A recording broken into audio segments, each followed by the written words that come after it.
quand on parle d'investissement, tout est une question de confiance, n'est-ce pas? Surtout quand il y a des millions en jeu.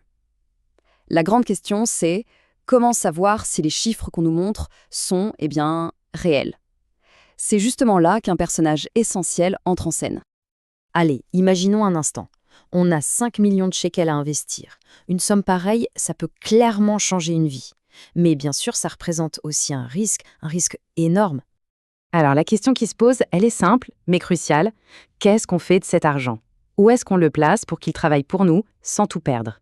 Regardons un peu les options qui s'offrent à nous.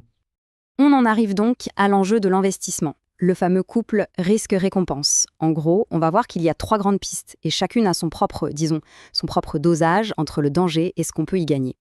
D'un côté, on a les options, on va dire, sécurité. La banque, ça rapporte pas grand-chose, autour de 1%. L'immobilier, c'est un peu mieux, on est d'accord. Et puis, de l'autre côté du spectre, il y a le gros potentiel, investir directement dans une boîte. Là, le rendement peut être bien plus élevé. Le truc, c'est que le risque, lui aussi, il grimpe en flèche. Et voilà le dilemme. L'option la plus léchante, c'est aussi la plus floue, la plus opaque. Pourquoi? Parce que quand on investit dans une entreprise, on se base sur quoi? Sur ses bilans financiers.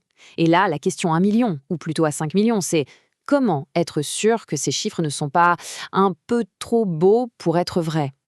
Et ça nous ramène au cœur du problème. C'est une pure question de confiance. Avant de sortir le chéquier, n'importe quel investisseur se poserait 2 questions absolument fondamentales. La première, c'est celle-ci. Est-ce que je peux vraiment me fier à ce qui est écrit noir sur blanc dans le bilan? Après tout, ça reste du papier, non? Comment savoir si c'est du solide? Et la deuxième question va encore plus loin. Admettons que les chiffres soient justes. Est-ce que ce bilan reflète vraiment la situation économique réelle de l'entreprise?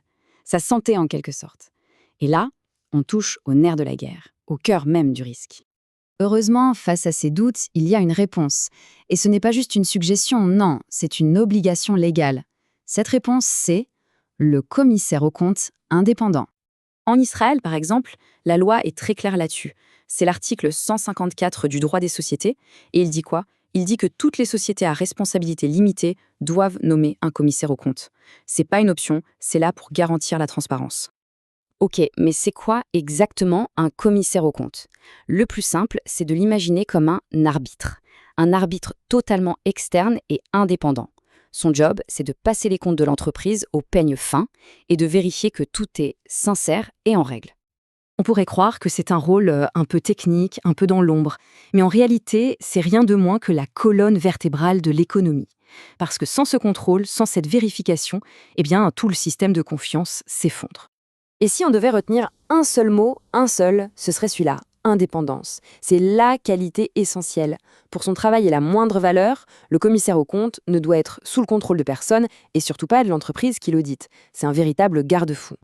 Et ça nous amène à cette idée qui résume tout parfaitement. Tout le marché économique actuel repose sur l'indépendance et la sincérité du travail du commissaire aux comptes. C'est aussi simple et aussi fondamental que ça. Sans cette garantie, investir, ce serait comme naviguer en pleine nuit sans boussole. Mais attention, il y a une nuance vraiment importante à saisir. Et pour bien la comprendre, on va utiliser une analogie assez parlante. Cachère ne veut pas dire savoureux.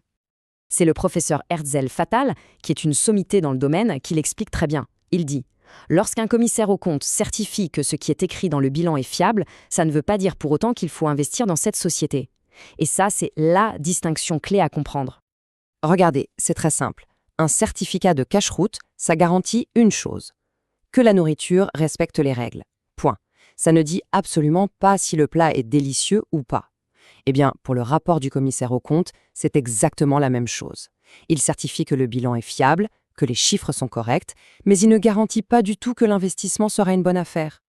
Autrement dit, le commissaire aux comptes, ce n'est pas l'architecte qui dessine la maison, ni le maçon qui la construit, non. Lui, son rôle, c'est de venir vérifier que les fondations sont solides, comme le roc. Il apporte la conformité légale, un regard neuf et indépendant, et il valide les données. En gros, il fournit un point de départ fiable, une base saine pour que l'analyse puisse commencer. Le bilan est donc fiable, c'est une certitude. Mais attention, le travail de l'investisseur, lui, ne fait que commencer. Le commissaire aux comptes ne dit pas « allez-y, investissez ». Non, il dit « voilà, les cartes sur la table sont les bonnes, elles ne sont pas truquées. La partie, la stratégie, ça, c'est à l'investisseur de la jouer ».